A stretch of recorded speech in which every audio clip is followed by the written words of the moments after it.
Hello and welcome to Untwisted Threads. This is Önling number 10 or 154th yarn review. This 70% mohair, 30% silk yarn features 48 colors. The colorway that we will be working with is off-white. This 25-gram skein with 210 meters or 230 yards works up as a lace weight yarn. The suggested gauge on a US 4 to 6 or 3.5 to 4 millimeter needles is 25 stitches and 34 rows per 4 inches or 10 centimeters. For our swatch, I will be using a 4 millimeter needle size. Currently, this yarn is available for purchase on Önling's website, which you can shop with our link down below. A big thanks to Önling for kindly sending us this yarn to try out.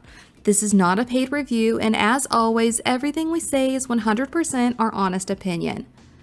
In today's video, we're going to review and score Önling number 10 using our 4 categories, which are traction, softness, durability, and cost, to help you decide if this is the best yarn for you and your next project. If you've ever wished you could actually feel the yarns we talk about, we totally get it. Screens just don't do it justice. That's why we created a monthly yarn sampler card on Patreon. Every month we send out 6 mini yarn samples so you can explore new textures, fibers, and brands from home. And the best part, your first month is totally free, so you can try it out and see if it helps you discover what you really love to knit with. The link is in the description if you'd like to check it out. Let's get started. For traction, we give it a score of 4 out of 5. This isn't this specific yarn related, rather than lace weights or mohair in general. Have you ever purled single-stranded with a mohair? I was reminded why one of the reasons I always knit my mohair swatches double-stranded was because of this. I almost threw in my needles before my first row. But you requested we knit them single-stranded, so you are what kept me going. Okay, thanks for listening to my mini rant. Now for the yarn. I noticed it didn't stick to itself or shed its fibers while I was working with it. Due to its silk core, you could find it slippery, and using a wooden or bamboo needle would fix this by giving you more grip and control of the yarn. Over time, I did find it to be a little trying, but it wasn't irritating and it didn't keep me from continuing with my swatch.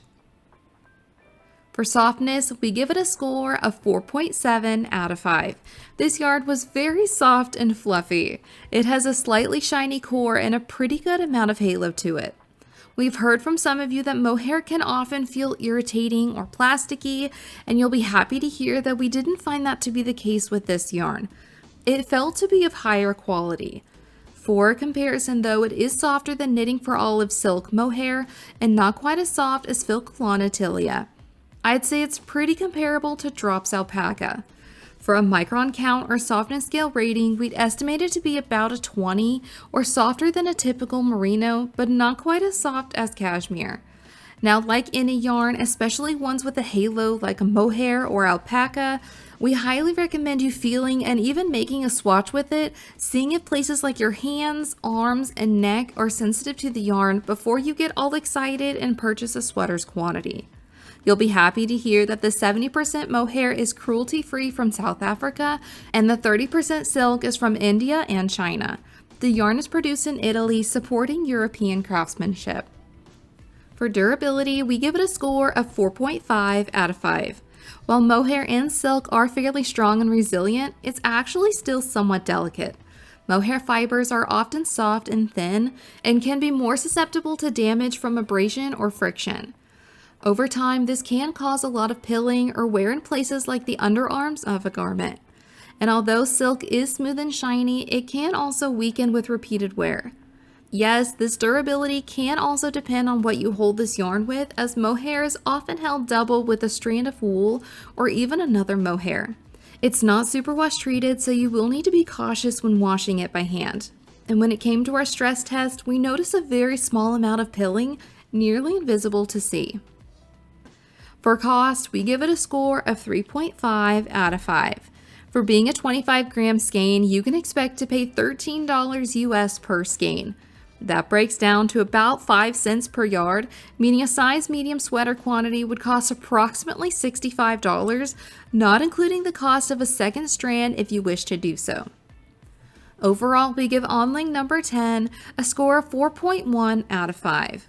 I enjoyed working with this mohair. I didn't find it to be irritating and appreciated its softness. If you have it in the budget, we think it could be a great fuzzy second strand to add to a special project. Have you used Önling number 10 yarn before? What yarn would you like for us to do a review on next? We would love to hear your thoughts and recommendations in the comments below. And if you enjoyed today's review, please give it a like, subscribe to our channel, and we'll see you next time.